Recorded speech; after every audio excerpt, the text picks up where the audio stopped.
to the Mizzle and Dub Show, where they know sports. If you wanna know about sports, this is where you go. Welcome to the Mizzle and Dub Show, where they know sports. If you wanna know about sports, this is where you go. First time, touchdown. First time, touchdown, yeah. First time, touchdown. First time, touchdown, yeah. First time, touchdown. First time, touchdown, yeah. First time, touchdown. First time, touchdown, yeah. Yeah. And the microphone has returned, as you can see in your TV screen. Oh, yes. I can hold the mic again. Anyhow, welcome to 101 of 181.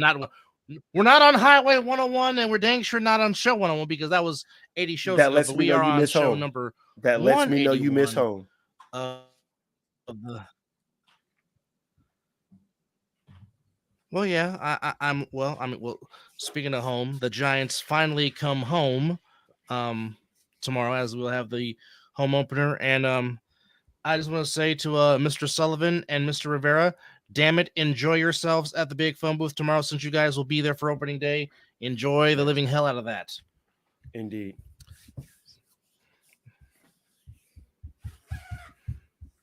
But nonetheless, as you can see on our screen, we went the green route because, as you can see underneath my headline there, this ridiculous saga that is the Athletics Baseball Club just gets wackier and wackier by the doggone minute. So are you ready for your 2025, 26, and 27 Sacramento Athletics? West Sacramento. In case you are under a rock, the West Sacramento A's. So the A's will be playing at Sir Health Field, the same site where the current AAA affiliate of the San Francisco Giants currently play. Their minor league AAA team will now also be the home of the Athletics Ball Club. This whole thing, absolutely, for the life of me, makes none sense whatsoever. They had a press conference in Sacramento. A's owner John Fisher did not take any questions from the media. Of course, he left Dave Kaval there to be the scapegoat, which of course is the A's president. Yes.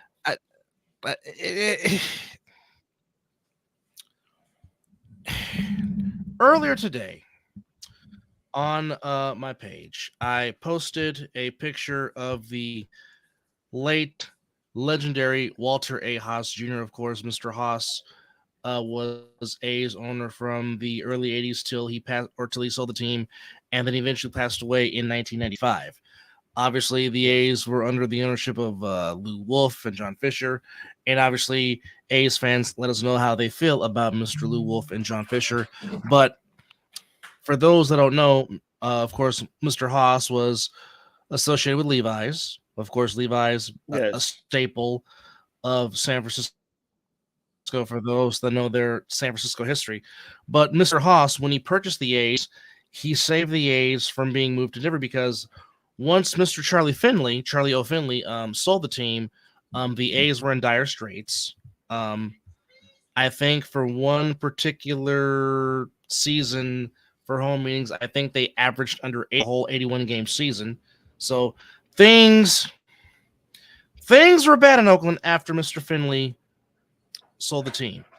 And Walter Haas saved the A's from going to Denver and kept them in Oakland, and obviously enjoyed the success with the Bash brothers with Canseco, McGuire, Ricky and Dave Henderson, Dave Parker, Dave Stewart, Dennis Eckersley.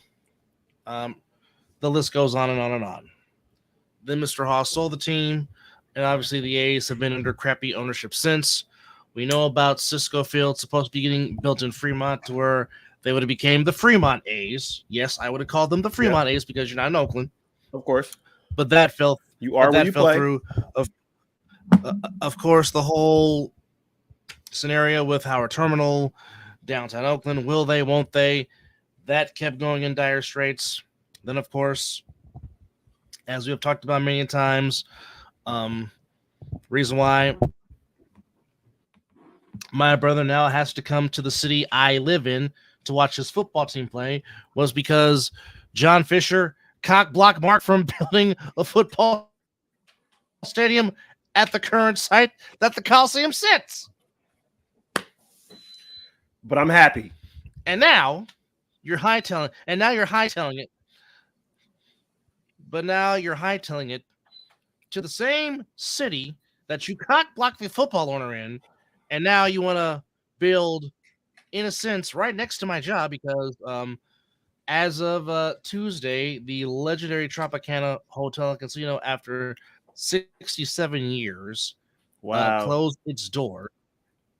One of the staples of the Strip, one of the originals up there with the Flamingo. And now the Flamingo, I think, is the last of the Strip that still stands on Las Vegas Boulevard now that the Trop has closed its doors. But now the Tropicana is supposed to be demolished for the Sydney, Australia tile roof-like ballpark that's supposed to be open here in 2028, to which now that they're going to play in West Sacramento, should there be delays, there's an opt-in for a fourth season to remain in Sacramento. Yeah. But here, are they making that stadium a dome? It gets better. Be a dome? It has to be a dome, right? It will have a retractable roof, but like, okay, you know how the Symphony House in Sydney, Australia, how the top of it, how the top of it outside looks with those yes, what are those things called? Okay, so in the animation illustration picture that they showed about this A stadium, it has kind of that similar look to the Symphony House in Sydney, Australia. Okay, but here's where it gets worse, and here's where it's like the ultimate disrespect on the A's part. While this is going on, here, as I'm pulling up the article here, because I mean, at the end of the day, I really feel for A's fans because they're very good fans, very knowledgeable fans, very loyal fans, and it's like they're getting straight kicked in the nuts. For this, Sparta kicked, straight up Sparta kicked. But hey, check this out. As a person that lives in the Sacramento area, I'm kind of happy that they are moving there because when my favorite baseball team comes to the area, if I can find the ticket, because the stadium is not that big, but if I'm able to find a ticket, I will go watch my Giants hopefully tap that ass. Well, Sutter Health Park, aka Rayleigh Field, seats 14,000, which is for a minor league baseball stadium, which is pretty high capacity wise. Here is the swift kick in the nuts. So now there's reports coming out there that the River Cats could be booted out of their own stadium and play home games at the Coliseum. Somebody help me understand that. Somebody help me understand this. Let it make sense, because it can't. I don't get it. Doesn't. There's that possibility. It doesn't. Then there's the possibility that the River Cats might play home games at Oracle Park, which makes a little bit more sense because that's the organization they are associated with. Mm-hmm.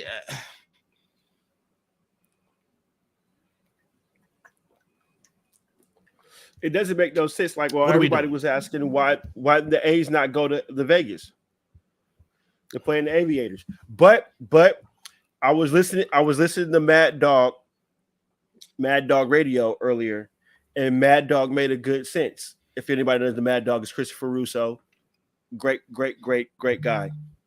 What he said is you don't want to, because it also hosts High Heat on MLB Network.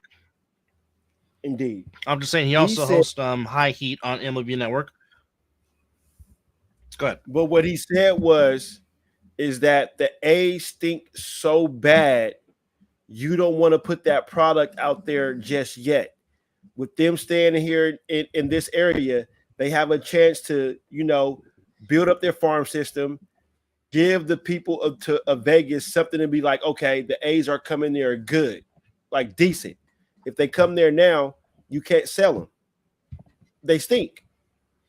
So it's more of a value issue with them coming to Vegas right now. That's just what he's thinking. Not saying that's what they're doing, but Russo's not wrong. However, the A's have been doing this for the last 25 plus years. Indeed. Especially since Billy Bean has been the GM. They will get prospects, coach them up, get them good, have a nice nucleus. Fans get behind that nucleus. Buy merchandise, buy jerseys. They get into the playoffs, get their hearts broke, and they break it all up and start over again. This has been the formula for the Oakland Athletics since Billy Bean became the GM in 1997. Hell, they made a movie after him. And all of this is not on. Yes, all of this is not on Billy Bean. It's not his fault. No, it's not. But how many times can you make filet mignon out of scraps? You can only do it so many times before the bottom of the barrel falls out. And agreed. They're like, enough's enough. They a lot of them, and I've read comments from every outlet that has posted an article about this. I have read every comment about I stopped watching baseball or they stopped watching A's baseball or stopped being A's fans because of ownership, because of John Fisher. Just today, a gentleman you and I know, Chris, was, he commented on my post about Mr. Haas. He was like, this ownership has made baseball dead to me, which is a shame because sucks. You think about it. This was the A's moved to Oakland from Kansas City in 1968. Of course, as we know, they were born as the Philadelphia Athletics. Yep. Played at Connie Mack Stadium, of course. Mm-hmm. Connie Mack, Double X, Jimmy Fox, synonymous with the Philadelphia A's. They moved to Kansas City, and that's where Charlie Finley. Games that we went to, they gave away their original Philadelphia A hat when they were blue. The Philadelphia A Athletics were blue. Yeah, they were blue. Yes. Then they moved to Kansas City. Then Charlie Finley buys the team. That's when they go to the green and gold look. They come to Oakland in '68. That's where they had their nucleus coming up of Dave Duncan, Sal Bando, Gene Tennis, Reggie Jackson, Raleigh Fingers, Catfish Hunter, Gene Tennis, Joe Rudy, Bill North, and of course, people forget the Oakland Athletics were the first Bay Area team to win a world championship in the major four sports in North America. There was no NHL team. The Sharks didn't become born until 1991, and as of course we know, the Giants didn't win after the move until 2010 when they got here in '58. They got there in '62, but they didn't win it. Got there in '89, didn't win it, but they didn't win until 2010. Of course, the Raiders didn't break through until '76. Niners didn't break through until '81. So the first three championships that the Bay Area had were won by the A's when they three-peated in the early 70s, in 72, 73, 74. Mm-hmm. When, as Reggie would say, as Reggie said, I was already being a star in Oakland before I brought my star to the Yankees. By the time Reggie went to the Yankees in '77, he was already a 3-time World Series champion, and he was already a former MVP and I think still today, Reginald Martinez Jackson is still the only man to win a regular season MVP and a World Series MVP. He might be the only one still to this day, if I'm not mistaken. Since I don't know when the MVP officially became a stat in baseball, but I still think today Reggie Jackson is the only one to win a regular season MVP and a World Series MVP in the same in the same season. Yeah, you might be right. So I hurt for A's fans. I do. Because I know how Mizzle they feel. and I have spent many of afternoons and evenings in 66. Yes. We have spent many of evenings in that stadium watching both Raider games, A's games, and going to Warriors games across the way in the Coliseum complex. Mm-hmm. A lot of our hard-earned money was spent on 66 and Haydenberger, walking across the BART station, and sometimes walking from the parking lot and tailgating. Tremendous food. Spent a lot of time in that stadium. In that cookie cutter concrete stadium where the men's bathroom is still old school troughs from the 60s. Yes. Well, your first professional experience anything was at 66 in Hagenberger, if I'm not correct. It was. You are correct. Against the Atlanta Falcons. Yes. All I did was look at my parents. This story has been explained probably in a couple of shows, but for those that are new to the show, I can say my brother is a diehard Niners fan, but his very first NFL football experience was at the Oakland Coliseum watching the Raiders. And he loved it. We took a stroll around the whole parking lot. We got free food. We tossed the football. We played football games. And the moment we walked up in there and saw that game, my brother was in heaven. I promise you. And all I did was look at my parents and say, I want to take my brother to a football game. And they were like, okay. Mom agreed. The peas was good. He spent the night that night. We woke up and we got the shit together, packed the car up. We met up with the family. Well, we didn't. We had our own. We didn't get much. We didn't get much sleep that night. Oh no, because we was playing PlayStation. There was too much. Yeah, that and there was too much adrenaline. But yeah. It's one of those.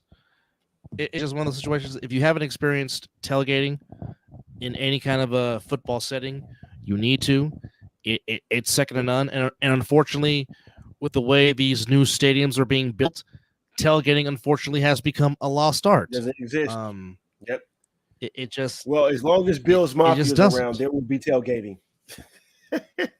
Oh yeah, tailgating and plunder and tables. Yeah. And them crashing crashing through tables. Indeed. But it's just it's very heartbreaking for A's fans, and I really sympathize with y'all. I really do. For those that are tuning in, welcome to the Mizzle and Dub Show, episode number 181. Yes. We're talking about the A's now becoming the West Sacramento A's, but they've already come out and said that they've already come out and say that they will not have a city affiliation. But on this show, called the Mizzle and Dub Show, you play in West Sacramento? By God, we're calling you the West Sacramento Athletics or the West Sacramento A's. I don't care if you don't like it. On this show, you are what city you play in. So, and if we got to name it out for you, I'm just Orchard Park Bills, East Rutherford Jets and Giants, Arlington Cowboys, Santa Clara 49ers. Am I missing anybody? The Inglewood Rams and Chargers, and the Landover Commanders. And next NBA season, they will officially be the Inglewood Clippers, as they will be in their new arena in Inglewood. So, yep, they will will no longer be the Los Angeles Clippers. They will be Yes. the Inglewood Clippers. Don't at me. Yes. And I said what I said. Yep. And we don't. I'm just going to tell you this. I'm just going to tell you this. We don't celebrate half championships. Type the address of the arena and tell me what city it's in. Exactly. And we don't celebrate half championships. It's an asterisk. Well, one was, or if you played in the bubble, aka the Disney. One wasn't even a half. No.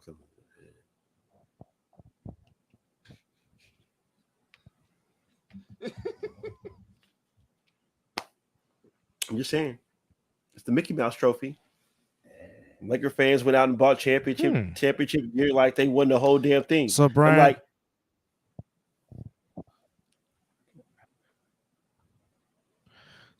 did you say you actually competed on American Ninja in 2019? If you did, that's pretty dope. I agree. That is pretty dope. That's awesome. That's spectacular.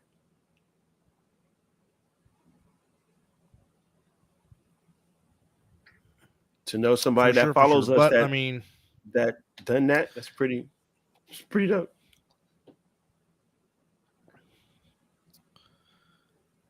Oh, okay. Just in the gym, but that's still that's still good though. That's still good. Yeah, agree. You were almost there. That's not bad. That is not bad.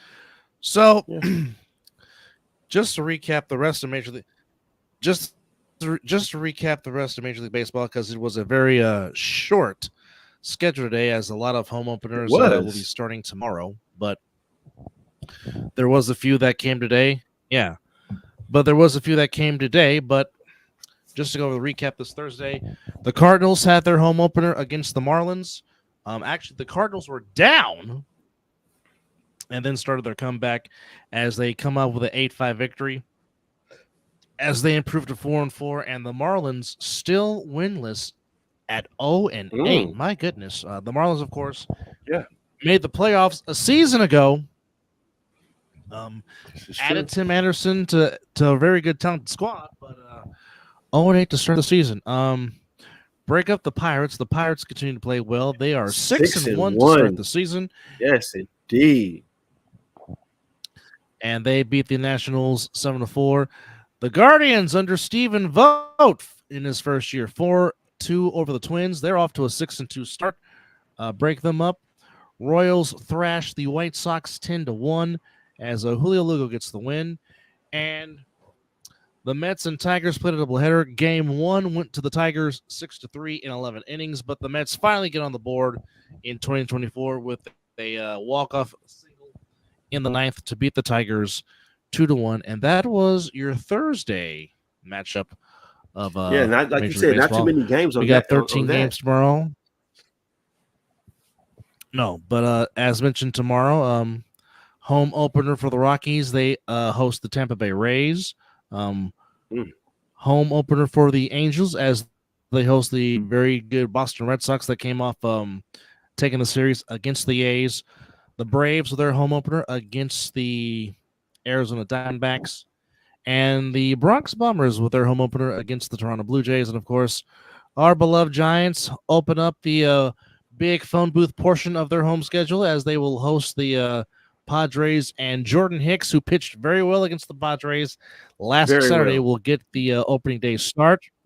And Blake Snell will make his Giants debut on Monday upcoming against the Washington Nationals. So that's all right now the Thursday schedule for or the Friday schedule for Major League Baseball. And for those that are inquiring, there will be 2 games on Apple TV Plus. You'll have the Mets and the Reds at 3:40 Pacific time, and then the nightcap will be rematch of last year's ALCS in the heart of Texas, deep in Arlington, between the Astros and the Rangers. The Astros coming in at 2-5. The Rangers coming in at 4-2. So in the early going, some things that have standed out is the impressive start by the Pirates. Yankees winning 6 of their first 7 on the road, and go into a different direction. And the baby Tigers. The show is going into a different direction. Yes, it is. Ladies and gentlemen. Joining us for the first time in a long time. Of course, you see him on his KO Nation podcast on Planet Fights YouTube channel. My good friend and co-analyst during high school basketball, and of course, he does camera work for high school football for NFHS. But of course, his love is boxing. But long time coming. But my good friend Kevin Perry back on the show. KP, welcome back, brother. How are you? I'm doing good. Can you guys hear me? I got earbuds on. No, you're KP, good, brother. there? We can hear you. Man, welcome back. Yeah. Welcome back, man. We can hear you. Thanks for having me on. We can hear you. Yeah, I was about to call it a night, but I figured, you know what? I'm not working tomorrow, so it's not like anything I got to wake up for early. So I decided to come on for a while and talk some sports with you guys. We appreciate that, brother. Thank you. Appreciate it. So let's just jump into it. Because obviously you're very close with your connections in the sport of boxing. Why? Uh-oh. Go ahead, KP. Say that again. Oh, no, I just said uh-oh because I feel like a crazy question's coming, but let's go. It's coming. It's coming. No. Not a crazy question. Not a crazy question. Just the question that everybody wants to know. Why in the hell is Canelo ducking David Benavidez? What is your take on that? Of why he is, in a sense, ducking the man when Benavidez says, "I fuck the money. I just want to fight," but Canelo's like, "No." What's your take on this? And what is people in the fight game saying about this? Well, it's kind of a situation where one person says jump and the other person says how high. So essentially, kind of what's going on here is, did you just freeze up? It's just posturing, really. It's and one person's in a position to posture, and that's Canelo Alvarez, and the other person's in the position where they don't hold any leverage whatsoever, and this is kind of what's going on.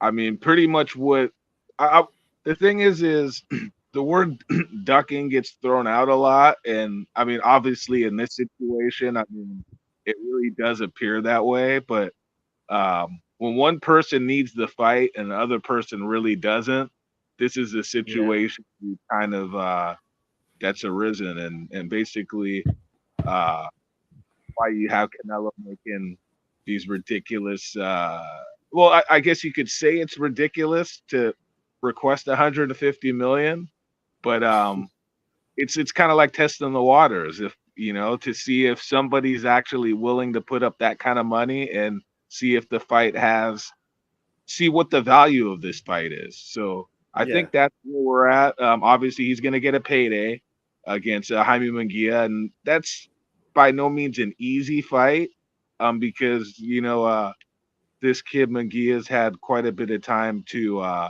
develop as a fighter, and he's a lot younger than Canelo, and he's kind of filled into 168 pounds. The problem with Munguia is, I think I wouldn't say he's green, but he's a style that's good for Canelo. You know, he's not, you know, defensively blessed. He comes to fight, but he's going to probably be right in front of Canelo. And he does throw a lot of punches, but he does get hit a lot. So that's going to be that's a winnable fight for Canelo. The Benavidez fight is a fight where there's a lot more risk there. Benavidez is a more seasoned fighter. He's a lot more dangerous. And I guess Canelo figures, you know, I'll get another $35, $40 million out of this Munguia fight. And then we'll see. And then after that, he can kind of see where he's at and see what offers are on the table. That's kind of my assessment of it right now. Do you think he will ever fight Benavidez? I think that's the $150 million question that we're asking here. So, yeah, because we all want it. I mean, we all want that fight. That's like if you're a fan of the Sweet Science, which all three of us are, because we can talk about this. This whole show can be stopped right now. We can talk about boxing, and I wouldn't care. But as a fan, we want to see this fight before it becomes Manny Pacquiao and Floyd Mayweather. Well, if that makes sense. I wouldn't really want to compare the two fights just for the fact that both of those fighters are a lot older than Canelo and Benavidez. Benavidez is only, I think, 26 or 27 years old. So you could actually let them fight. Maybe it could, if it went a couple years down the road, it wouldn't be like Benavidez is that old. The only problem is Benavidez could potentially run into a loss. Not that there's anything wrong with losing, but a loss by either guy might diminish the value of the fight. So you take a risk by delaying it. And I think the fight's hot right now. So I think you got to do it sooner than later, especially for Canelo, because Canelo's getting older. He hasn't looked as dominant in his last few fights. He's been kind of fighting. You had that fight with Golovkin. Golovkin was past his peak. He fought Charlo. Charlo was moving up 2 weight classes, and now he's fighting Munguia. And none of these last three, and then he fought John Ryder. That was the fight that nobody was asking for. So he's kind of begun to run out of options. He was trying to get the other Charlo brother. That dreadful fight that he had with, I believe, Jermell Charlo. The fight was so bad in the eyes of the public that nobody wants to see him fight the brother. And the brothers actually only had one fight in, I believe, like 2.5 years or so. So that fight just that fight's not hot. That's not a fight that people are asking for. So I wouldn't say his back is against the wall yet, but after this one, he's kind of, he's going to run out of viable options that, these $35 million guarantees that he's asking for. I don't think he's going to get anything like that after this fight, unless he fights somebody like Benavidez or I was actually at the Mayweather gym on Monday, and I did an interview with Fareed Samad. He's a trainer at the Mayweather gym. He kind of brought something up that which by the way, fans. Go ahead. Which by the way, what KP is mentioning. Which by the way, fans, what KP is mentioning, that is on his Platinum Fights YouTube channel on the KO Nation podcast. That's up right now. Please go check it out, and please go subscribe if you are a fan of the Sweet Science. So again, go ahead, KP, continue. So he was kind of basically saying, and I'm kind of paraphrasing, trying to remember what we discussed specifically, but he was kind of under the impression that the only real other option for Canelo would be to move up to 175 and face, I guess, the winner out of Beterbiev and Dmitry Bivol. I think that's like the only. Because I basically asked him, well, what's his plan B? And I also asked him who he would like to see Canelo fight if he doesn't fight Benavidez, and he said David Morrell, and I kind of chuckled, and I said, well, we know he's not going to fight David Morrell, and he said, well, you asked me, so I'm just telling you. So essentially, obviously that fight wasn't going to happen, but that's his only plan B. And if he's not willing to fight Benavidez, I mean, is he really going to fight one of those guys? I mean, he already lost to Bivol. And then if Bivol gets knocked out, which a lot of people think is going to happen against Beterbiev, if you think Canelo is going to go up and fight him, I mean, that's yikes. So, so I think we might see this fight just for the fact that he doesn't really have anywhere else to go. But I mean, you never know with boxing. You know, maybe there's a guy named Terrence Crawford who might have. Okay, man. Ooh, you beat me to it because that was gonna be my question when you finish. I was gonna actually in a dream world, can we get Terrence Crawford and Canelo Alvarez in the same ring? I mean, I think it's possible. I just think the problem with that fight is, I mean, Terrence Crawford hasn't fought since he fought Errol Spence. I mean, I would think he would at least get a fight in at a higher weight to kind of get himself accustomed to maybe moving up to 168 because it is a huge. I mean, as far as skill wise, it's not a stretch for Terrence Crawford to fight Canelo. And it's not a stretch that he could beat Canelo, but just because it was almost like when Charlo fought Canelo, you're like, okay, well, Charlo's got the height, Yep. It looked like it might be a challenge, but obviously the fact that Charlo hadn't fought at that weight, and I think once he started, he felt some of the power from Canelo. I think he was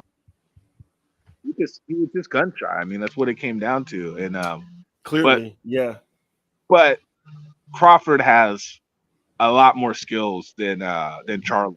Yeah, he has a little bit more Definitely, table, for sure.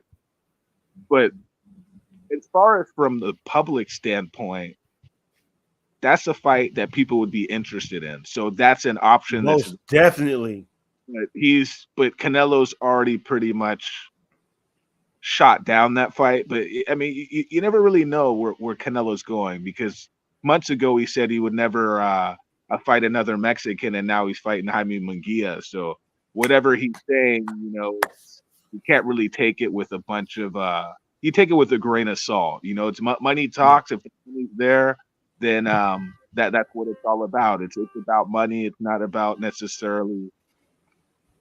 It's like my buddy Farid Samad said. It's about risk versus reward, and that's the thing with David Benavidez. If the reward is not worth the risk, then the fight's just not going to happen.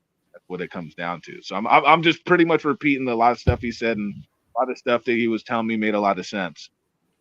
Yeah, and as you're sitting here explaining it, it does make a lot of sense. It seems like Canelo is good evening, Oos. How are you? And picking and choosing his fights right now. It's almost like the Mayweather approach, as certain fighting fans would say. Yeah, it's I mean, you're the cash cow, and you call the shots, and if you want to fight Canelo, you just got to be either. I don't know. I mean, we're gonna see. It's just one of those things where we'll see after this fight how the Munguia and Canelo fight plays out, and then we just go from there. I mean, at this point, I mean, you're not gonna know. I mean, Canelo might look terrible in yeah in the fight against Munguia, and that option basically just kind of blows up in his face. So you just really don't know. And then obviously it could be a situation where Benavidez loses his next fight, and then that takes some of off of it. Or at the same time, just say Benavidez moves up and he loses to he's supposed to fight Alexander Gavatic.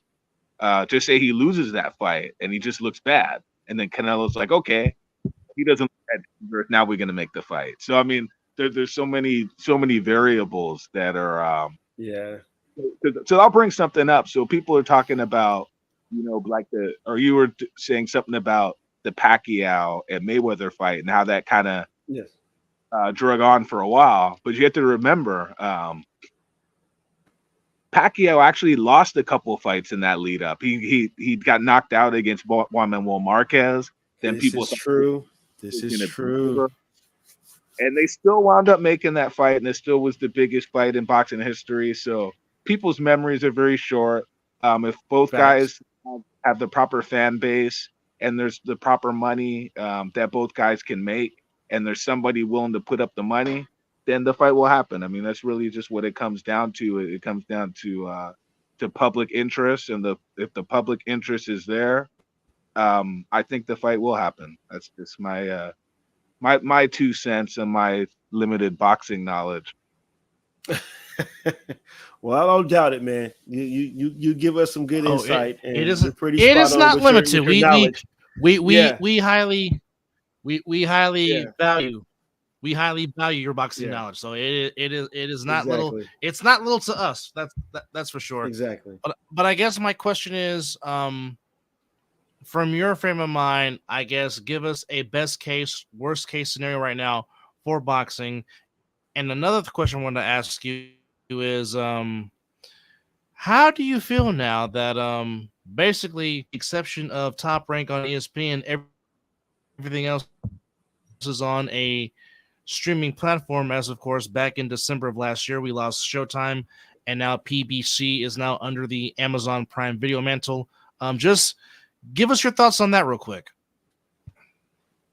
On what the fact that everything, well, I don't think much has changed because before, you got to remember, boxing. If you wanted to watch boxing, it was already on a pay platform. You had to have Showtime or HBO.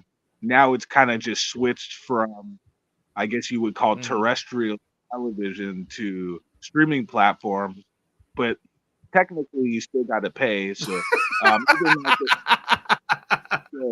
even like even the ESPN, ESPN does have the cards live on ESPN, but some of the cards are on ESPN Plus only, so you have to have that app, and that's about $10 a month. But it's pretty good Unless value. you bundle it with Disney. Yeah, Unless you bundle it. yeah. I mean, I don't have the Disney bundle. I just pay for ESPN Plus by itself. And I think it's pretty good value. You know, there's a lot of content on there besides boxing. Yeah. It's a better value Yes. than I think than DAZN is, because DAZN's more money. Agreed. Kids on DAZN are halfway decent. But any big fight they have, they put it on the pay-per-view platform. So really, that whole DAZN thing with me, they've kind of ruined their reputation with coming out in the beginning and saying that, you know, oh, we're basic, you know, we're gonna kill the, you know, the death of pay-per-view, and then like a year later they kind of did a bait and switch. They're like, oh, Canelo's gonna be on pay-per-view, so they kind of lost a lot of respect. Agreed. They lost a lot of respect from me, anyways. And then some of the stuff that they were doing, you know, overpaying for different cards and stuff. I'm kind of not with that whole model that they've kind of been doing, and I think the problem with the business model of boxing, what's been going on for the last few years, or actually several years, is people or networks are buying fighters but not buying fights. And this is what they used to do. Oh, they used to buy fights, not fighters, and that was kind of this led to better fights occurring.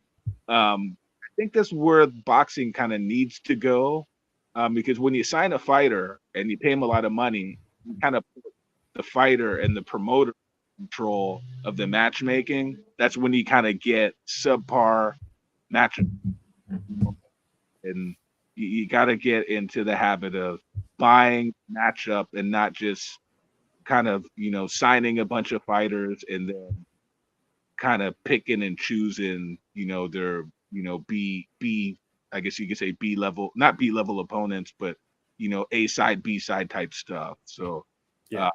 we kind of need to get back to that. But I kind of went on a little bit of a rant there. You kind of go. That's fine, sir. That's fine, sir. This is what we brought you on, so you can rant and just talk. and voice your grievances about the sport of what it's doing and what it's not doing. Exactly. I wouldn't call it a grievance. It's just a matter of opinion. You know, I've been around the sport a long time, and I've seen kind of ups and downs, and it's what it is. You know, it's but the whole network thing, there's just different platforms. It's kind of business as usual. We'll see how this Amazon Prime thing goes. I'm interested to see what the progression is, and and if it can bring some new fans in, what the reception is going to be like. This first card they did, I think was I think it was a pretty good card. I mean, it was from the I standpoint. agree. They had some good fights. There was a lot of drama in that main event, so I think that got a lot of people's attention. I'm sure people were posting Yes. about it and whatnot, and that's kind of Yes. the thing nowadays is when a fight's over, you can kind of see if it's trending or not. I'm not really on social media too much, so most of that I just hear from like other people. But from my understanding, I mean, just the whole cut and the blood and all that stuff. I mean, that's gonna get some attention from the public, obviously. So, and it was a pretty. There was some intrigue and some controversy there with the head clash and them not stopping the fight and kind of letting Tim Tszyu fight for 10 plus rounds with that just bloody mask that he had on. So I mean, it was interesting. It was an interesting card overall. So I thought it was a successful. I mean, considering there was no huge names on it, I thought the card was pretty. It turned out pretty good. And the broadcast team, I mean, I'll probably give them maybe in the B range. They were decent. They were decent. I mean, there's some people that most people are familiar with if they follow boxing, and it wasn't. It I wouldn't say it delivered, but I think it exceeded the expectations of most people. I can agree with that. I definitely can agree with that for sure. Well, one thing's for sure, Romero was definitely clocked by that nice left hook at the end of the fight because he was definitely out on his. He was definitely out on his feet for sure. Yes. Yes. But KP, I mean, obviously besides Benavidez and Canelo, what other fights that you would like to see as a fan that have not been put together that should be put together for the fans' enjoyment? What fights out there that you personally would like to see out there in the fight game? Trying to think specifically. I'd like to see. I'd like to see the winner of Devin Haney and Ryan Garcia fight. Ooh. One of the top guys at 140. I'm not going to say Tank Davis because I just don't see him moving up to 140 anytime soon, or at least within because he's with PBC. I don't see him fighting any of those other guys. I don't see him fighting. And plus, he's at 135 also, so that creates a situation. I would probably like to see Devin Haney against maybe Pitbull Cruz. That might be an interesting fight. I'd like to see Pitbull Cruz against Teofimo Lopez. That might be interesting. Yeah, okay. Subriel Matias, the other 140-pound champion, against any of those guys. Mix any of those fights. I think any of those bouts are pretty interesting. They're not huge mega fights, I guess, for the casual fan, but I think for the hardcore boxing fan, I think if somehow Ryan Garcia could pull off the upset against Devin Haney, I mean, that would make him a much bigger star. And I think there's definitely some fights. I mean, if you put him in with Pitbull Cruz, I mean, I guess Pitbull Cruz was a big hit this last weekend, and he's gained a lot of followers on Instagram and whatnot. I heard he went from like 250,000 to like 1 million subscribers like overnight. Wow. Damn. He's really kind of become a much bigger star, and he's actually promoted by Manny Pacquiao, so he's with his promotional company. So for him to work with some of these other people, it might be a little bit easier because I don't know what his allegiance is with PBC. He's kind of, I guess you could say, a free agent in that sense. So that's could be, mixing up any of those guys, and I think that's something I'd like to see. Yeah. Well, let me ask this question, KP. Why is it that Oscar De La Hoya has a hard time keeping his fighters happy under the Golden Boy name? Because there's always seemed to be some kind of back and forth with him and one of his fighters on his roster. Why does that continuously seem to happen? Can you guys still hear me? Yes, Yeah. we can. Yes. Yeah, I don't know what's going on because I'm not even hearing you in my earbuds anymore. But whatever, as long as you guys can hear me good. Repeat yourself. Okay. The question is, why is it all the time there's always seemingly some drama going on with Golden Boy Promotions and Oscar with his fighters? To be honest with you, a lot of the stuff that's, I guess, people are hearing about, I don't really follow too much of the gossip stuff in boxing because I'm not on Twitter. I'm rarely ever on Instagram. I don't really follow these fan channels with just the gossip and stuff. I really don't pay attention to it too much, to be honest with you. I mean, I guess my assessment of it is, I think it's probably just because Oscar De La Hoya is probably, whenever these fighters say stuff, or he puts his thoughts out there on Twitter in the public, and Yeah.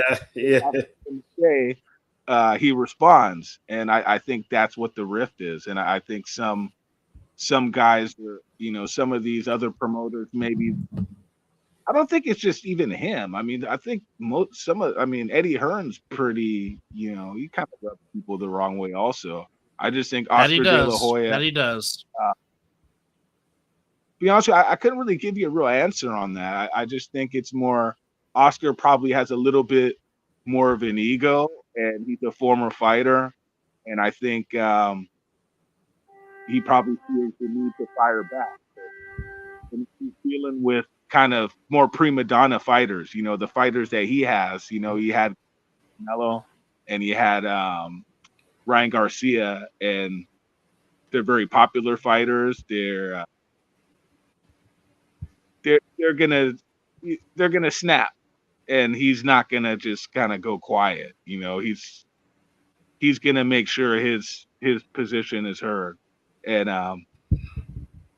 but as far as being a promoter, I think Oscar, he does a pretty good job. He puts on good cards, and I don't really have, a whole lot negative to say about him as a promoter. I mean, I think he's done an amazing job with Ryan Garcia, and he obviously did a great job with Canelo. Canelo's a huge superstar, so. Yep.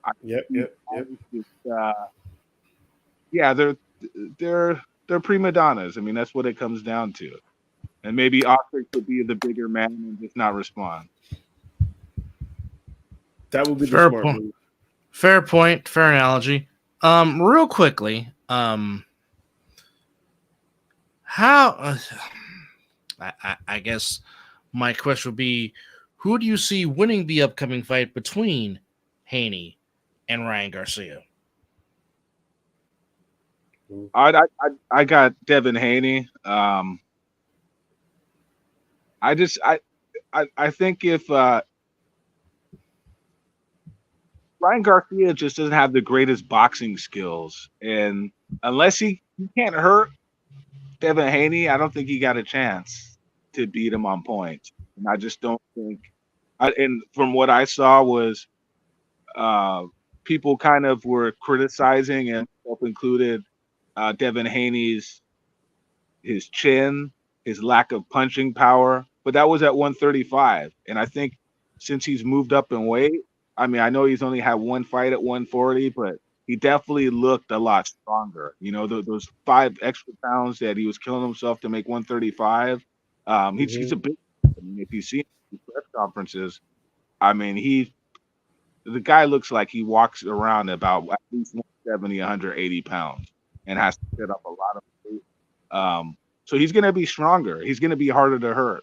And I think to beat Devin Haney, you got to either be able to hurt him or you got to be like a real good volume puncher. You know, somebody like Subriel Matias who can just be all over him. Good call. Good But, call. but the problem with Haney is he's good at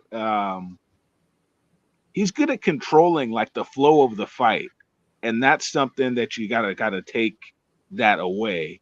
And I just don't know if Garcia has the boxing IQ to execute that. Because his last fight, I he did win by knockout against Oscar Duarte, but he didn't look all that good to me in that fight. You know, he was turning his back and trying to do this shoulder roll that he obviously hasn't perfected whatsoever.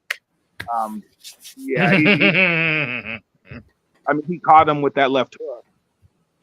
But see, that fighter was coming forward. You know, he was giving Ryan Garcia opportunities that I don't think Devin Haney is going to give him. So I definitely got Devin Haney to win on points. I wouldn't even be surprised if he stopped Ryan Garcia.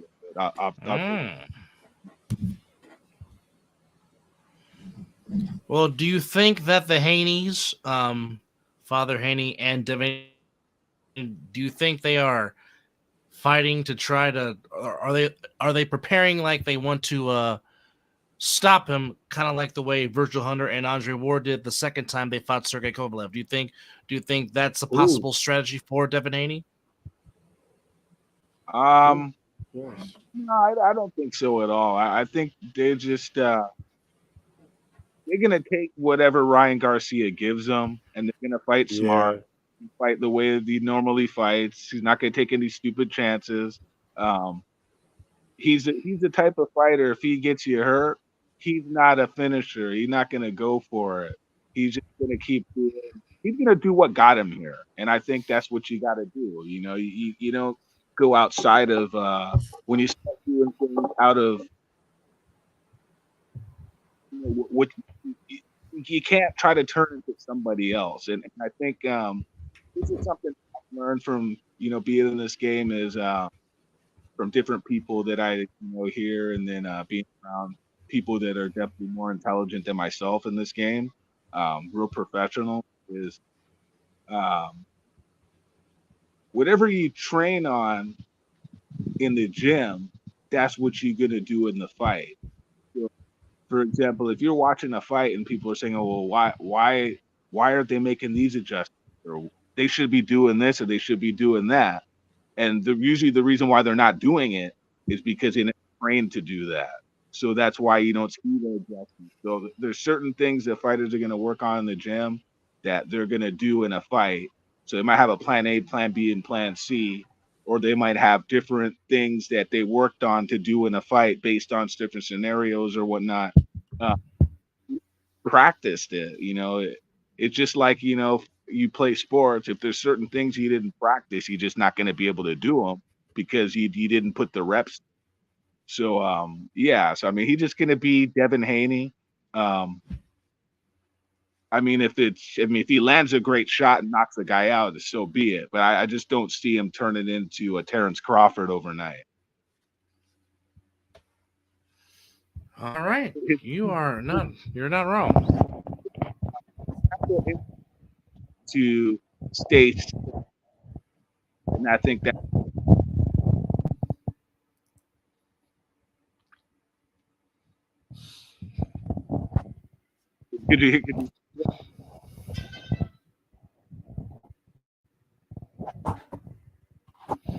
All right, as Mizzle gets kicked out because technology is being a pain in the butt right now, go ahead and say that last thing you said, Kevin.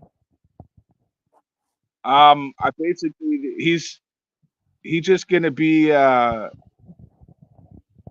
himself.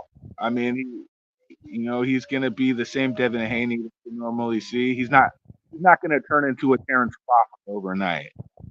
Whatever.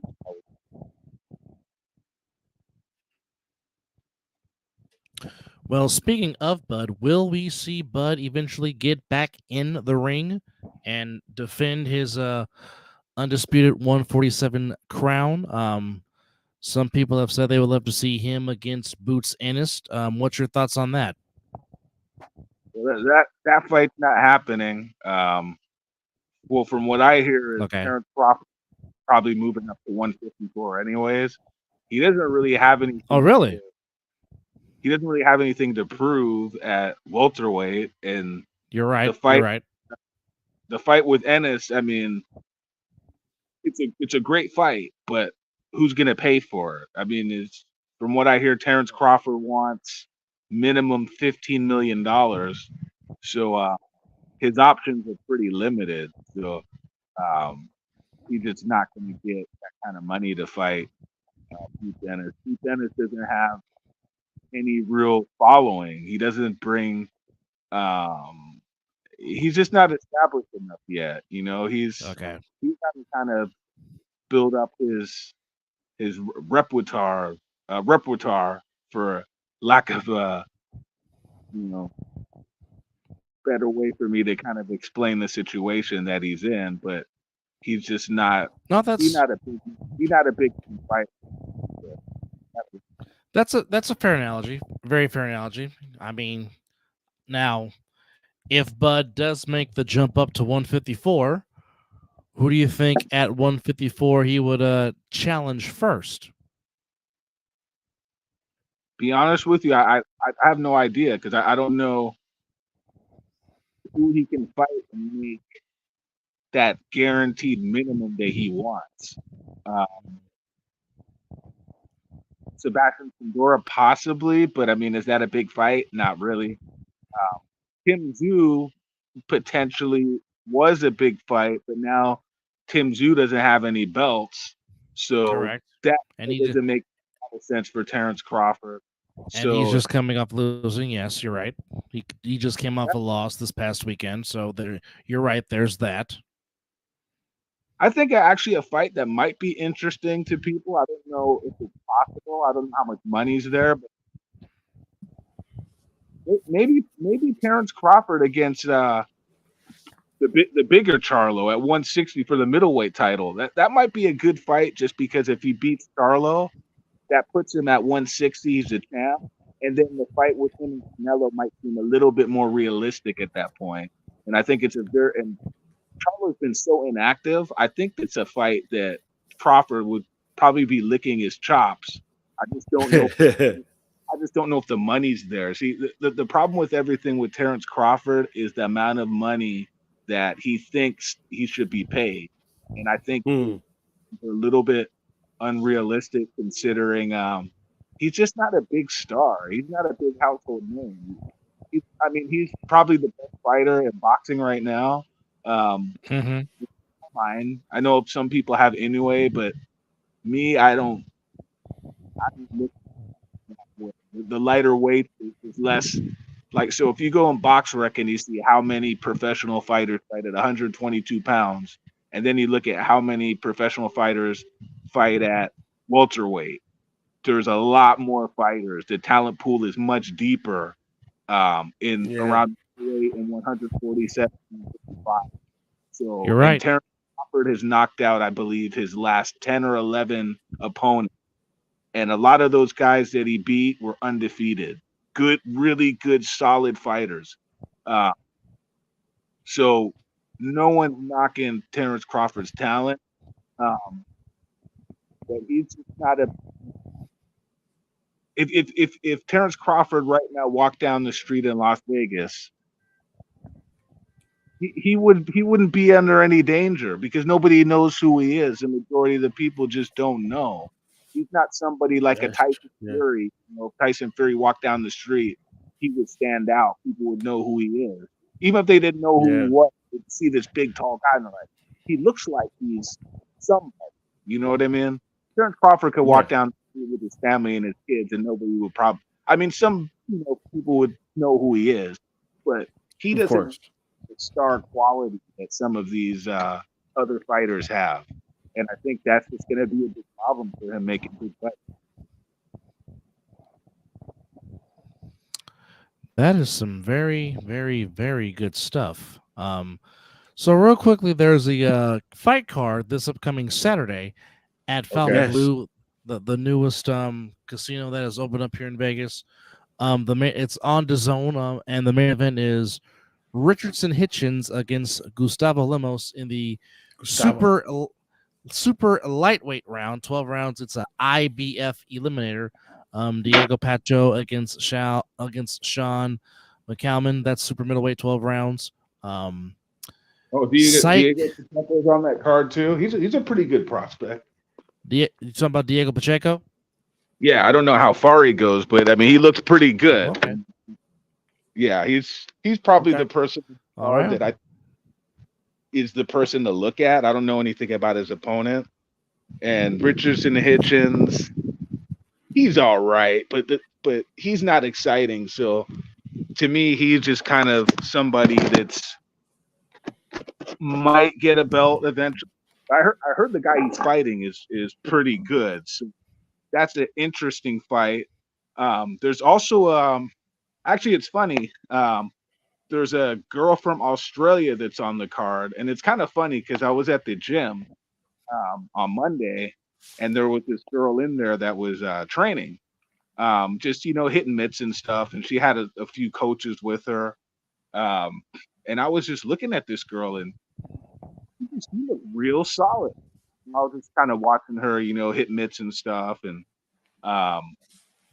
then I was on boxing scene, and I saw a picture of the girl, and then I was like, that's the girl I saw at the gym.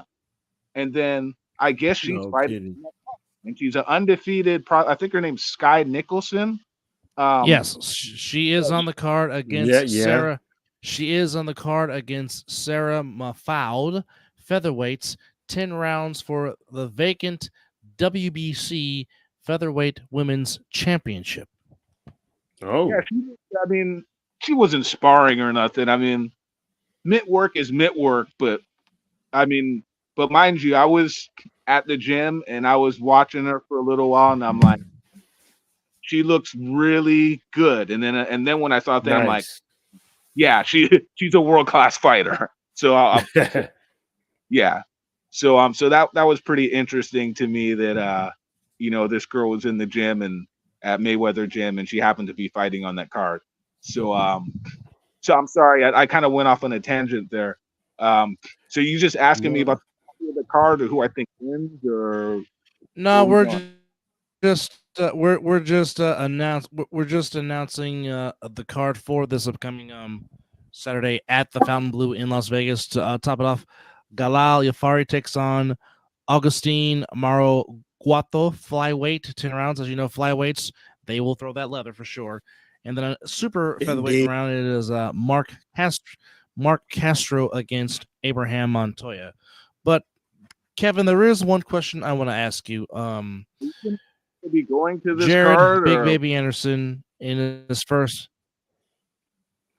No, I'm just saying who's fighting, but there's something I do want to ask you. So, Jared Big Baby Anderson will have his first fight since his arrest on the 13th of April in Corpus Christi. He'll be taking on Rahad Murray in 10 rounds. Oh yeah. How do you think Anderson? How do you think Anderson will respond? Number one, and number two, do you think he could put this situation behind him and focus on being the number one American heavyweight prospect? It's hard for me to say because I don't know anything about this opponent, and this is just obviously just another opponent. Not going to really know a whole lot until he steps it up, but he's young, so they're just going to kind of baby him for a little while. He had that step up fight against Charles Martin, which was actually a good 10 rounds for him. It was. I agree. So yeah, so I mean, it's really hard for me to assess like his mind state, but at the same time, people have to remember too is these guys take punches for a living. So when people expect them to kind of act a certain way, or I've been around this sport for a long time, and I've been around fighters who are retired, and I've seen some of the residual effects of of fighters and later in their careers, and it's just not a lot of it is not pretty, and a lot of these and I think the thing that people don't see with boxing too is um, these fighters when they go to the gyms, some of them, that's where a lot of the damage is done, not necessarily in the fight. Yeah, the sparring, and like for example, like somebody was telling me, or I remember people talk about this, like Evander Holyfield, for example, he didn't even like to spar like a lot of rounds, and in my mind, I think that's actually good, because there's fighters, for example, like James Toney. I mean, he's like a gym. He's like one of those fighters that, from what I hear, and I've seen James Toney in the gym too. When I used to live in LA, he used to spar this one guy that I used to work with, this big, huge guy, and he would give Tony. The guy wasn't really a boxer; he was just a big, huge guy that would go to the gym, and Tony would kind of spar with the guy because the guy was so big. He was just a big punching bag, and but Tony spars a lot of rounds. He doesn't work running. That's his training, but that leads to a lot of the residual effects that you see from fighters in boxing. And who knows what this, this guy Jared Anderson, how he trains or what his lifestyle's like, and he's been busted a couple times, but just because a guy's young, the residual effects of boxing, the CTE and that could already be there, and it could be leading. Ooh, good call. Good call. Like we've seen even in the past, Jermaine Taylor, from years back, he had that brain injury, and then there was all this odd behavior going on with him. We've seen it with. I was watching the documentary the other day with about Junior Seau and how he started to have those residual effects from the football and how the odd behavior. So this is definitely something that when you see the behavior, it doesn't make me. I mean, for me to suggest that might be part of it isn't a stretch in my mind. That's something to consider. So that's just how I'm looking at it. But this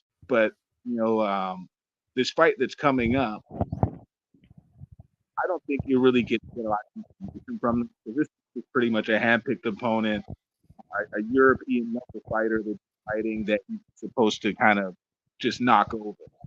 He doesn't look good.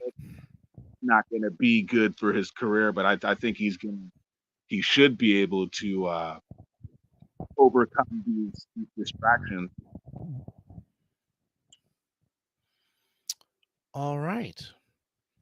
Well, he's young enough, from what I'm saying, to overcome these distractions.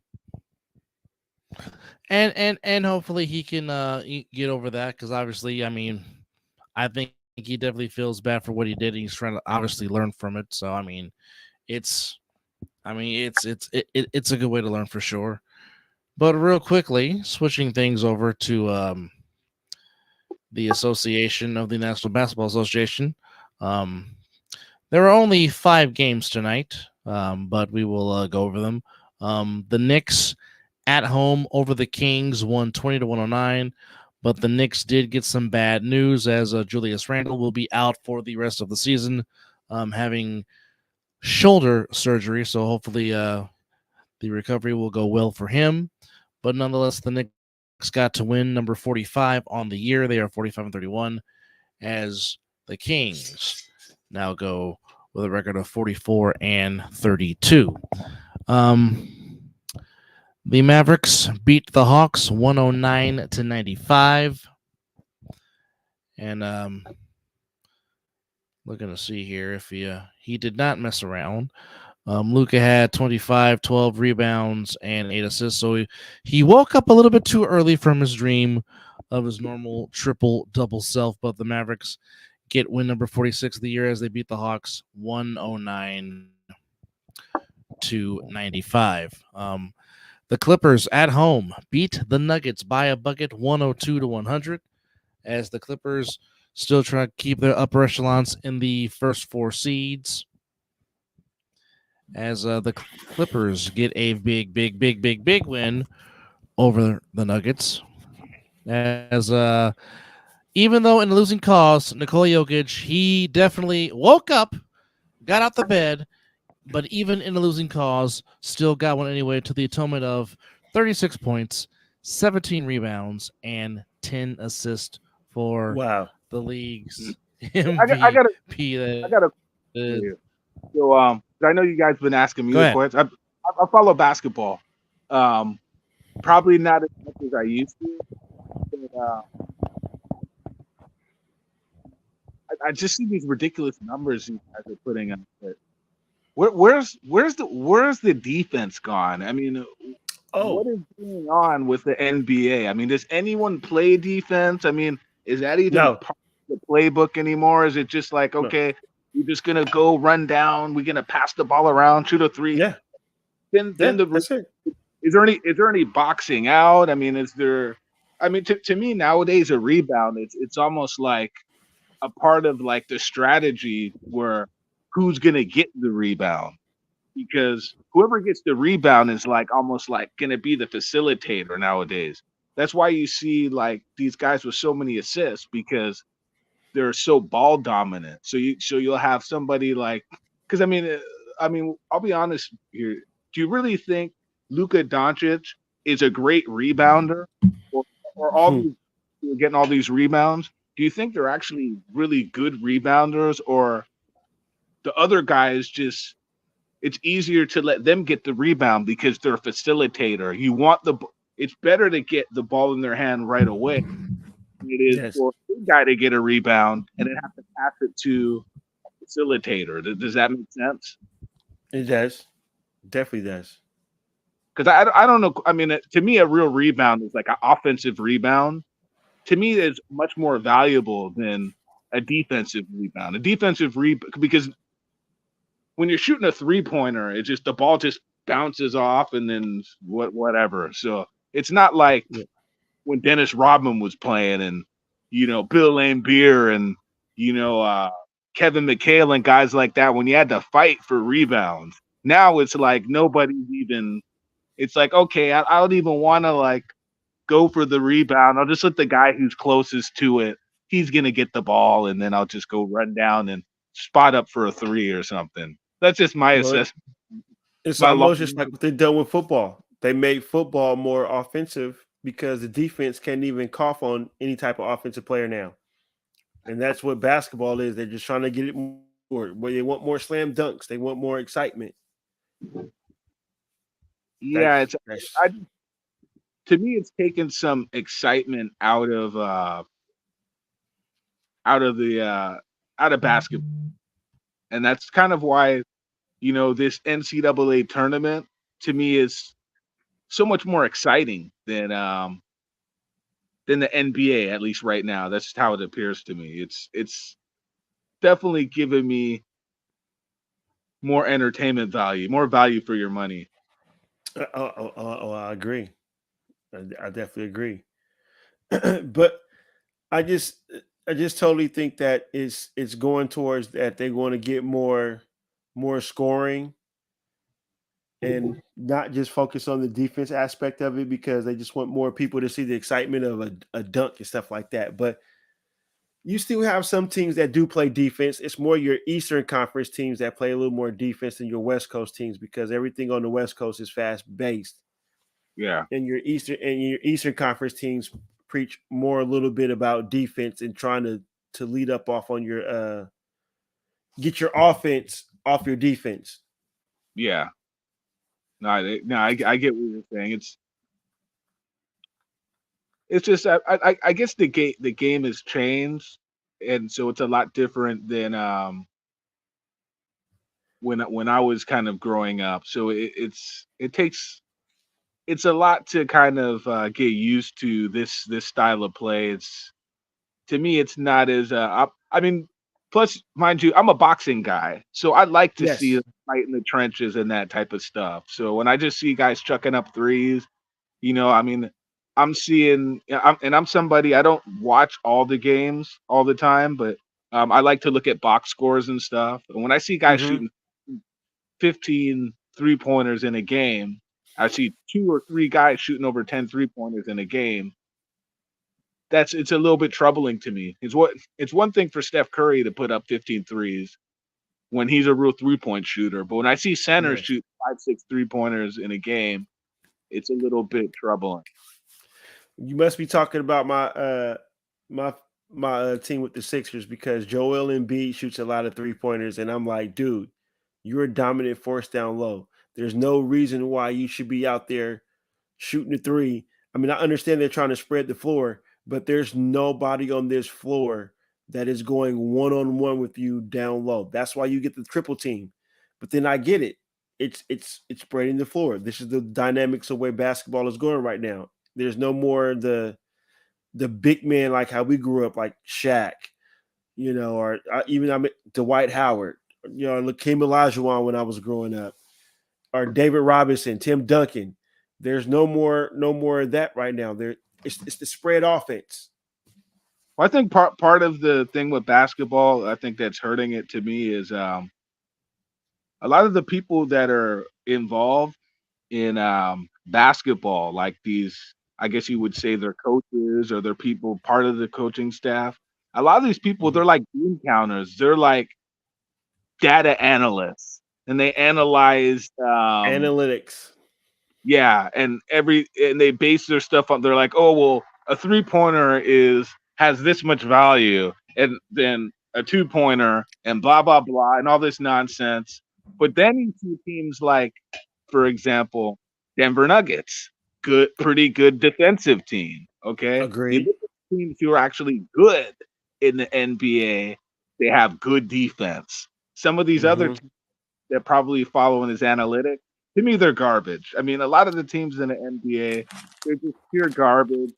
They have good players, but the mentality is, so you'll see, for example, let's look at some of the good teams. Okay, Champions, Golden State Warriors. Okay, I know they had Kevin Durant, but that team itself, the majority of those players that they have that they won the championship, those were from draft picks. So to me, the idea of drafting the right players, keeping those players and developing teams is much more cohesive than trying to build teams through trades. And I think that's what's been going on in the NBA. We've seen it with the Brooklyn Nets. That was not successful. I mean, there was injuries involved there, but that wasn't too successful. We saw that with what was the other team that was the Phoenix Suns haven't been all that good this year. Obviously, there were some injuries there. Bradley Beal was a great scorer with the Wizards, but a garbage club. He's had injuries. They bring him over to the Suns. He's having a so-so year, I guess you could say, but they're number 6. So I guess my question would be is like, how many games have Beal, Booker, and Durant have played together all year? I don't think it's been that much.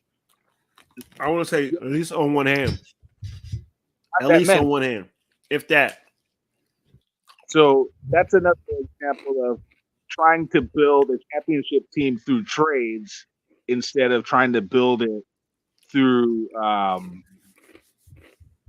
drafting the right players, putting the right players on your team, and keeping the players instead of, as soon as they want a little bit more money, you're going to try to trade them away, three or four of your picks to get a superstar, and then the superstar that you got is a little bit older. They're going to start having injuries.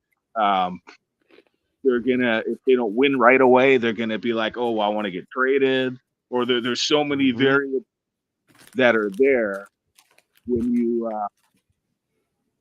trade for a star. There's certain expectations that they're gonna have. You put 2 stars in a team together. Who's gonna be the dominant ball handler? Those that are involved. So there's a lot of issues with that with the NBA that I don't like. And you look at Denver Nuggets, the last champions that we have, they're pretty much a team that most of those players they got on draft picks. I know they got Aaron Gordon. Aaron Gordon, when they got him, he's not a superstar player, but he's a good role player. He's a type of player He complements. You can kind of them well. Yes, he's not a superstar, but he's a lunch pail type of basketball player. He seems like an old school player. Those players fit together as a good squad, and that's why they're a championship level team. And they're almost like a little bit of a throwback team in a way. I really like.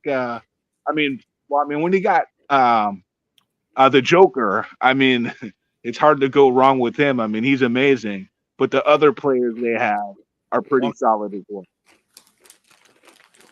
Yeah. Did I go on too long on that rant?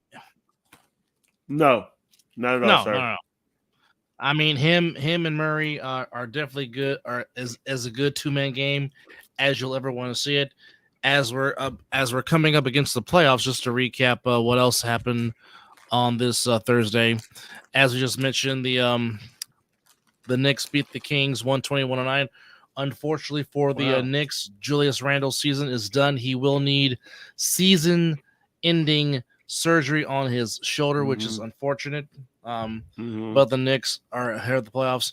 As mentioned, Dallas beat the Hawks 109-95. Luka Doncic woke up from his dream and was a couple of assists shy of triple-double. But the Joker, in a losing cause, gets the triple-double, but the Clippers get the win 102-100. And since he brought up the Knicks, I know he may have got it last year. Jalen Brunson, is this like one of the most amazing pickups? Yes. The guy is a baller. He is a Mecca Madison Square Garden fan favorite for sure. So he is the perfect example of what is wrong with the scouting in the NBA. So, for example, Jalen Brunson, I believe he was 2-time national champion. Okay, he did all 4 years. So for some reason, it's like if you're not a one and done, but you have no value, people draft. Facts. This guy was a great college basketball player. He gets punished for going for. He won 2 national championships. He was a second-round draft pick. Great basketball player. Excellent star level player in college. Yeah. And I don't remember what draft he was in. Whoever's a Joker, for example, second-round draft, 2-time, possibly going to be a 3-time MVP. It's crazy. I don't know. It's just interesting what these teams value, and sometimes I understand, valuing potential, because obviously, you get somebody and you see a lot of potential and you're like, okay, they have physical tools and they have some skills that we can mold and stuff. But at the same time, it's also good if you see a skilled player who's already developed that has value too. And I think sometimes that gets overlooked a lot. They're like, okay, well, the guy's already 22, so he's already peaked. So we would rather pick a guy who hasn't done anything or proved a lot, but because he's got a 6'9" wingspan or blah, blah, blah, or whatever metrics they have. But it's like, can the guy play basketball? To me, the most important thing is, can they play basketball? Can he teach somebody how to become a better basketball player? Yes. But there's got to be value in already knowing how to play the game. And I think that gets overlooked, the metrics and all that other stuff. I think there's too much value in metrics, less value in, can this guy play? Does he have a good basketball IQ? that needs to be celebrated more, especially in Agreed. a lot of busts in the NBA draft. I mean, what's this kid's name? There's a few of them, but I'm just gonna name James Wiseman. Do you remember him? He was a Warrior. He was a Number- Warrior. Yes. Drafted by the Warriors. Yeah. Yeah, I mean, he has just turned out to be a real bust. I'm not gonna bring. I mean, Markel Fultz was one where you could kind of blame that more on that injury that he had, and he just never has really kind of come into his own since then. He just had a lot of injuries. Yeah, it's just I don't even want to bring him up because I think he was a one and done. But wow, it's just interesting to kind of see how things play out with Ben Simmons. Even though I'm there, but I was a bit really high on him, and he's just kind of turned out to be man. I mean, he just kind of gone downhill. So I'm so glad my team got rid of him. So glad. Which you team? don't take. Oh, I'm a Sixer and a Warrior fan. Okay. And so when he didn't make that easy dunk in the playoffs and he passed it up, I was like, he has to go. He's just not into He's not just. I don't think he's into basketball anymore. Well, you know how I feel about that is you can only be who you are, and I think people are looking him to be somebody that he's not. I mean, he's never been a big scorer, and he was great on. I mean, they had really good teams. I mean, they were like one, I think, win away from being in the NBA Finals, and then that lucky shot that Kawhi Leonard made, and that kind of you just broke my heart again. I mean, that derailed them. Yeah. So, and then people have to remember too, just the amount of scrutiny the guy got. I mean, the amount of disrespect that he got, and it's like you can't just blame one person for losing a game. You know what I mean? No, you can't. You can't. If the guy's having mental health problems, you gotta cut the guy some slack. I mean, people forget, like, these guys are like 22, 23, 24 years old. They're kids. I mean, they're young enough to be my kid. And I meet younger people. You see the immaturity that's there, and people see that they got a lot of money, but they don't understand all the pressure that these kids are under. Funny because well, it's not funny, it's actually pretty serious, but yes, apparently there was some stuff going on with Ben Simmons' family. I don't know if you guys know about it. No, but there was some stuff going on because his family, I believe him and his sister, they have the same dad, and then the mom, she has other kids and that are older than him. And there was some stuff with the sister saying that I think she was abused by one of the siblings. That's kind of part, and one of the brothers is kind of involved with the basketball and stuff also. And then she retracted on it or whatnot. And so if all that stuff's going on within your family unit, that's got to be kind of taxing on you. Your sister saying your brother abused you, and then there's all this other basketball stuff going on, and then he's dating one of those crazy, Jenner Kardashian people, and so wow. I definitely believe he was going through a lot of mental health issues, and then also the injuries. So that kind of taxed it on all. He comes back. He plays okay for a few weeks. Then he's got a nerve issue in his back. He didn't play for a whole year. The guy's career. It's that Sixers has just been a complete mess mentally and then physically, and he's just never been able to kind of get back to where he's at. and the fact that the guy won't even shoot a 3-pointer. I mean, that just kind of Yeah. on top, Yeah. especially in a league. Yeah. Everybody's expected to be shooting, a couple threes a game. He's just kind of a liability at this point. I mean, that's really Agreed. where his career is at. If he was on the Golden State Warriors, he would probably be a great player on the Golden State Warriors because they have a lot of shooters. They don't need him to shoot. He's a facilitator. He'll be a good role player. He'll be a good role player for sure. Just rebound, pass the ball, and sometimes score down low when we need you to score. Yeah, I just don't. I think with Ben Simmons, I know I'm going way long-winded on Ben Simmons. I used to be a huge fan of his. I think he might be playing the wrong position.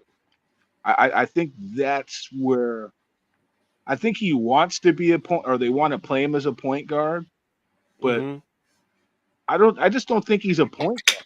I think that's what the problem is. He's a great passer, but that doesn't necessarily mean that he should be playing that position. I think there's a weakness from that. Yes. The fact that he can't shoot, that's really the biggest problem. Guy can't shoot to help his life. Can't shoot a jump shot. Can't shoot anywhere but within the paint. I don't even know why I brought him. The guy's not even playing. So anyway, scratch conversation. So KP, let me ask you this: who do you like in the Final Four on Saturday between Alabama, UConn, and Purdue and North Carolina State? Who's your pick? Well, I haven't really seen all those teams play yet. I was watching some of Purdue this past week, and they have that 7-footer or whatnot who scored 40 points the other night. Yes. I know UConn is the favorite. I think that's who I picked initially to win the national championship. But since I haven't really seen a lot of them, and I've seen a little bit more of Purdue, I'm going to go with Purdue. But mind you, I'm just going in blind because I've been watching the games. I haven't been highly engaged on the details because it's just so many games to follow. So, I'm just watching for my enjoyment. I'm not really, studying or analyzing these teams and what's going on. But from what I'm seeing, I think Purdue got a legitimate shot. I mean, they got a 7'2" or 7'4" center who seems to be good all around. The guy was just making free throws. He's not a liability really in any area. So that's going to be a difficult guy to pin down. So I think I'm going to go with them. Well, you do have a school in UConn that has been there many a times. Almost like a yearly thing, not necessarily how Gino Auriemma has it with the UConn ladies, but UConn has been a staple in the Final Four. You have Purdue that has not been there since 1980. You have Alabama there for the very first time in their school history, and of course you got the darlings of Cinderella that is North Carolina State. First time there since the late, great Jim Valvano led the team to the national title. He was looking to try to find and hug somebody. One of the great pieces of film. One of the great pieces of film in NCAA history. I know most people might think that a Purdue-UConn matchup is perhaps where we're headed for Monday night. Of course, for me, I want chaos.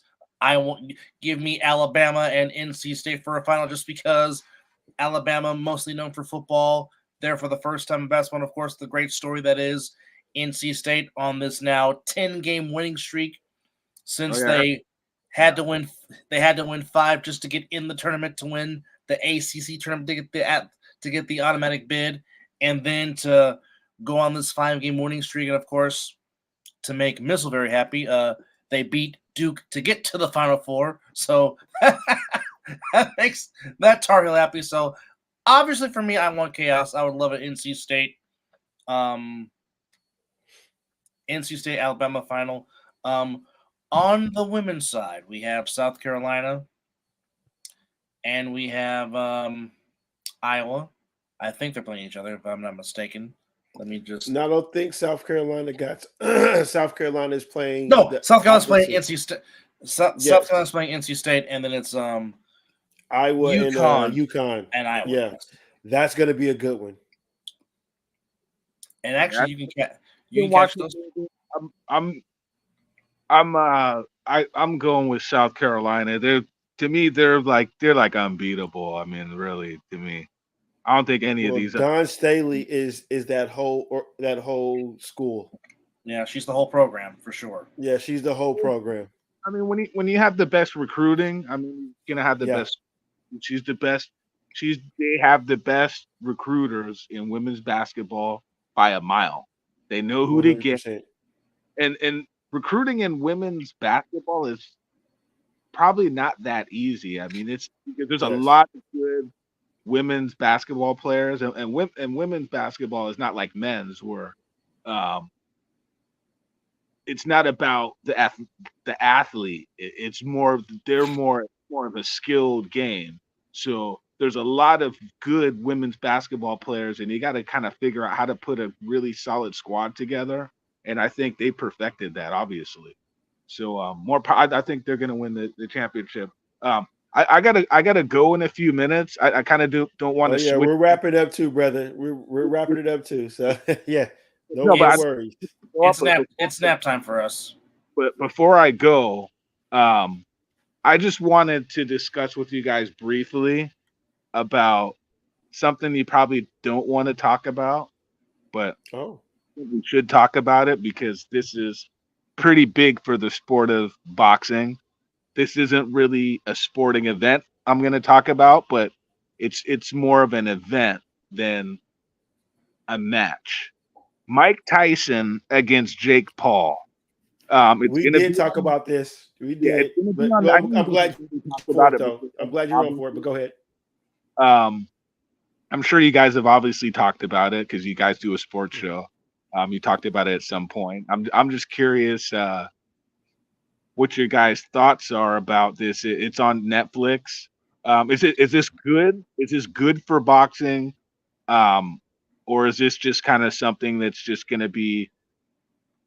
Is this going to help grow the sport, or is this just something that's just kind of like a carnival event in your mind? Well, what's your view on it? Go ahead, Dub. You got it first. I know. No, because I know on one aspect, Mike Tyson is taking this very, very seriously because I know you don't have Twitter, but on Mike Tyson's Twitter page, he's like really putting his all into training, and he's like day 3. You sure you want to fuck with me? Like Tyson is really taking this serious because in Tyson's mind, I think he thinks that Jake Paul is making a mockery of the sport that Tyson loves because, as the three of us know, Mike Tyson is a historian of the sport. He eats, sleeps, and breathes it, and is not afraid to give you a history lesson if it needs to be. Yes. I mean, for lack of a better term, if I can say, if he could, he definitely would give Jake Paul spinal. And then to counter that is like, okay, Canelo came out there and said that Mike Tyson doing this is bad for boxing. But on the flip side, I said, well, you, Canelo, ducking Benavidez is not good for boxing either. So why are you saying something to which you don't want to give the fans what they want? Because the fans... I think he was responding to what Mike Tyson was kind of saying. He was offended that Mike Tyson's the person who gave Benavidez the moniker the Monster. That came from Mike Tyson. So he's obviously a big fan of David Benavidez. So that's kind of eating Canelo, because Mike Tyson's a legend, and he hasn't really gotten Tyson's endorsement. Tyson's endorsement's going to Benavidez, so the diva that Canelo is, any way he can kind of deflect, he's going to deflect because he's got a huge ego. So that's kind of how that goes. But do you guys, from what I heard, and I'm just kind of going by hearsay, this fight, it's going to be an 8-rounder, and the only way you could win the fight is by knockout. This is what I'm essentially, if nobody knocks it out, it's just I guess a draw or no contest, or you want to. I don't know how they're doing this, but yeah, it's. Does this seem like there's a real fight to you, or is this No, like no. I mean, it's not going to be on the records or anything, I'm assuming, because it's not, but it's just I know from Tyson's perspective, Tyson is taking this seriously. That's what I do. Now that I believe. Do you think Jake Paul or Tyson's going to try to knock you out, or you think there's like kind of a gentleman's agreement here, or? No, I think they're gonna exchange blows, because they have given the knockout rule. So I believe Tyson's just gonna get tired. Oh, you know what? I just thought of something just now. So here's the scenario, and I'm gonna get your guys' thoughts on it. If Jake Paul somehow knocks out Mike Tyson, okay, he happens to call out Canelo. Is that a Canelo would be interested in taking, and you think that's a $150 million fight that for Canelo, and that's maybe Canelo's get out of jail free card from Benavidez? What do you think about that? So basically, you're trying to say Conor McGregor and Floyd Mayweather. Yeah, that's what it sounds like. We don't want that. We don't want that. You can make the. I don't want that. No.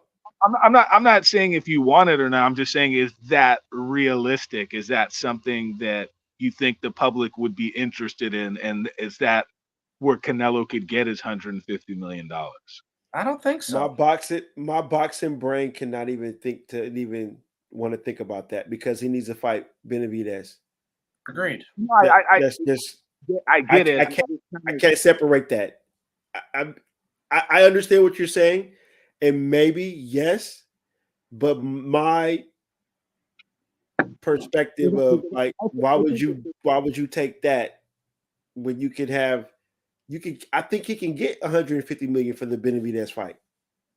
Well, I guess what I'm saying is, if this fight with Jake Paul and Mike Tyson's a huge hit, and somehow Jake Paul knocks out Mike Tyson, I think there is a lot of because you have to remember, this business is about selling sponsorships, selling pay-per-views, and it's about the money.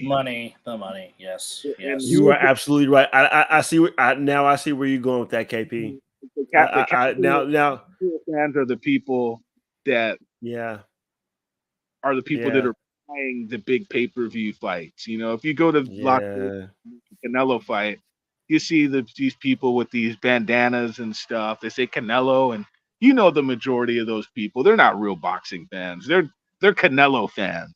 Or they're people that are the biggest, you know, to get drunk and, you know, celebrate, you know, Cinco de Mayo and hang out with their, you know, their family and friends, and just, it's like kind of like their version of the Super Bowl. You know what I mean? They're not real boxing fans. So to that, and then on the other hand, you have a bunch of people that are fans of Jake Paul. They're not fans of boxing. They're fans of whatever the hell Jake Paul does. That, to be honest with you, 100%. I don't know anything about why Jake Paul has the millions of followers he has on social media. I don't know what he does outside of boxing. You're not the only one. I don't know. You're not the only one. But obviously, he has a lot of fans. He moves the needle. You're not the only one. He's popular in the mainstream.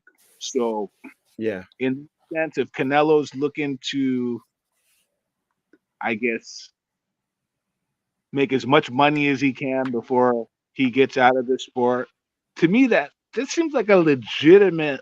I mean, but mind you, Jake Paul got to knock Mike Tyson out to Yes, make he it does. to the dumb, for lack of a better term, the dumb fan, the lame fans, the people that don't know anything about boxing. The That casual fan. not even the casual fans. I don't even consider these people fans of boxing. They're Groupies? just groupies. That's a good, perfect way. That's a good term. That is a good term to use. That fight would be for the Canelo groupies and the Jake Paul groupies. Facts. And be honest with you, it's almost like when you're driving down the street. I was driving down the street the other day, and I saw a bus that got in an accident. And I guess the bus hit the what would you say, like the bus stop, and they had all all the police were there, and like it was pretty serious, and there was a big line of traffic, and everybody's looking at it, and that's how I see this fight. It's like a car crash. It's like you just want to see it because you want to see what's gonna happen. It's the intrigue. It's not about the competition. It's not about competition. It's just about seeing. We want to see the crash. What's the crash gonna be like? Who's gonna crash? Or how bad is Jake Paul gonna get whooped? Or is Jake Paul gonna make it 2-3 rounds? Or it's gonna be like Tyson Fury and Francis Ngannou. Can he actually against the real boxer? Wow, he made it 10 rounds. Unbelievable. That's what people want to see. It's like people want to see something that they have no expectation on what's going to occur, and that's what this fight is kind of about to me. So, if you want to call it, well, there you go. I'm actually just generated some interest for this fight just now. Do you think, or is it you, or is it? I mean, if you were being a salesperson or a spokesperson, I think you possibly might have convinced somebody to subscribe to Netflix if they're not a Netflix subscriber, because it will be on Netflix. Facts. It will not be on Net. I don't know if Netflix is going to eventually have a Netflix pay-per-view, but we do know that it is strictly on Netflix. That's the only way to watch it is on Netflix. So, I mean, it'll be interesting to see. But our sincere appreciation and gratitude for Kevin Perry to hop on. I know I kind of asked him kind of late. I'm like, are you, going to bed? But KP, we appreciate you coming on. And again, please go to his Platinum Fights YouTube channel to where you can check out the KO Nation podcast. Please like, share, but most importantly, subscribe. Get his subscriptions up. He's got some very good stuff on his page. Very good interviews with people inside the fight game. Very knowledgeable interviews. So please, again, Platinum Fights on the YouTube channel. Please like, share, but most importantly, subscribe. And, hey, before I go, I just wanted to add. I just added a couple of videos today. A video with a 2-0 prospect. He signed his TMT Promotions. His name is Jersey Vargas. 2-0, 2 KOs. He's also trained by Fareed Samad. Fareed Samad trains Carmel Moten, who was on that pay-per-view card opener. He looks sensational. He's going to be the real deal. I also just uploaded a video, kind of a flashback to an interview I did several years ago with Hall of Fame referee Richard Steele. So nice. We would love for you guys to check that out. I'm probably get my archives and probably just start uploading some older interviews I did from way back that are not on my YouTube channel, because I have some interviews with Joe Cortez. I have an interview with Oscar De La Hoya from way back. I don't know if I'm going to put that one up there, but I have some stuff from when I covered Andre Ward. Nice. When he won the title against Mikkel Kessler because I was from the Super was, 6. Oh my yeah, goodness! I covered that in Oakland. I was actually in his dressing room and stuff. Oh wow! I have a flag that he signed. Nice.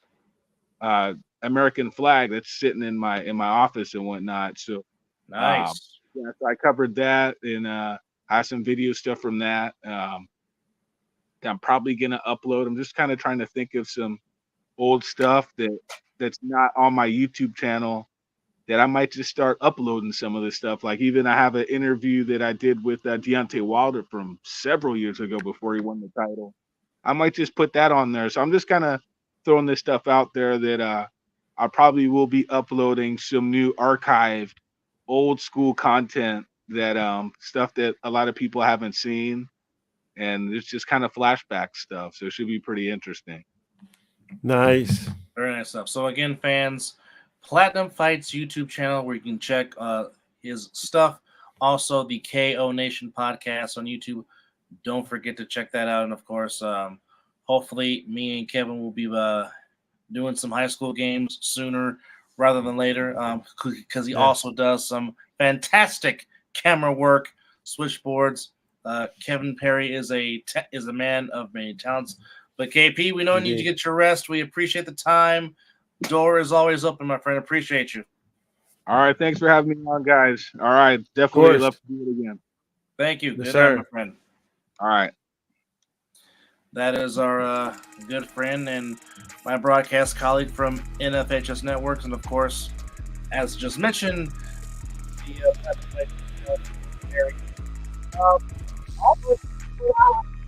episode 181 of the Mizzle and Dub Show. But before we say so long, it was a double win night for Mizzle. The Sixers and the Warriors both win to keep their play-in playoff hopes alive. And you just no. With the Sixers beating the Heat, they have a chance now to get out the play-in. Continue to win. Yes, they could easily get up to the 6th seed. So there's still hope for that. That there is. For the Warriors, trying to climb above the Lakers if they can. I mean, they're still in the play-in, but they pretty much, beating Houston tonight, they pretty much ended the Rockets' chances of getting the playoffs. Yes. Also with that, the Warriors have officially clinched themselves of a winning season. Indeed. But now it is back to Dallas to play the Mavericks and Luka Doncic again, just as they did a couple of nights ago. So there's that. So here is the slate for tonight's NBA action on this Friday, April the 5th, which also happens to be the anniversary of my baptism. Go figure. Back 32 years ago. Yikes. Anyhow, of course, as mentioned, Warriors of the Mavericks in Dallas, Orlando on the road in Charlotte, OKC on the road in Indiana, Portland in the nation's capital, Celtics at home hosting the Kings. Always good when the Knicks and Bulls get together. That's always good. Quality basketball and hard, tough-nosed defense. Miami in Houston against the Rockets. Detroit in Memphis against the Grizzlies. Toronto against the Bucks. The Bucks are struggling. San Antonio against the Pelicans. That's a big matchup for invitations.